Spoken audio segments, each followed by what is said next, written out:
vez que encontramos los dos ceros o raíces, pasamos a el siguiente punto, que era el vértice.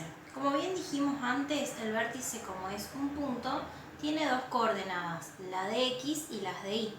Entonces tenemos que hacer dos procedimientos. Para encontrar el X vértice hay dos fórmulas o dos opciones. Ustedes eligen la que más les guste, ¿sí? Una es utilizando los valores que encontramos recién con los ceros o raíces. Simplemente los sumo y los divido por 2. Esta fórmula nace ya que el vértice es el punto medio entre las dos ceros o raíces. Entonces, para encontrar el valor o el punto medio entre dos números, simplemente los sumo y los divido por 2. Otra forma, si no quiero utilizar los ceros o raíces, puedo encontrar el X vértice con esta fórmula de acá, que es menos B sobre 2 por A, donde A, B y C siguen siendo los mismos que ya habíamos utilizado antes para la resolvente. Yo acá lo hice de las dos fórmulas para que ustedes puedan observar que llegamos a lo mismo, ¿sí? Justamente para esto era que continúe buscando estos ceros o raíces, por más que sean raíces imaginarias. ¿Estamos? Una vez que ya tengo el valor de X vértice, para encontrar el valor de Y vértice, simplemente reemplazo el valor de X en la fórmula de la función cuadrática. Entonces, ¿cuál es la fórmula? Esta de acá, x al cuadrado menos 2x más 2.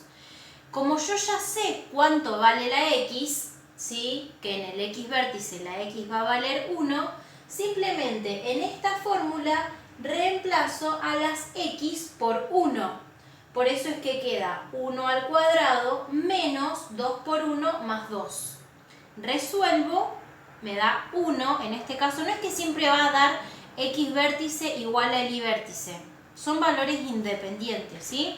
En este caso justo dio lo mismo. Entonces, ya encontré que el vértice es el punto de coordenadas 1, 1. Y lo último, anteúltimo, era la ordenada del origen, que dijimos que era igual a C, donde C es el término independiente, que ya lo habíamos visto también acá, ¿no es cierto? ¿Cuánto vale? 2. Entonces directamente digo que la ordenada del origen es 2. Por último, tengo el eje de simetría, que habíamos dicho que era el eje vertical que pasaba por el X vértice.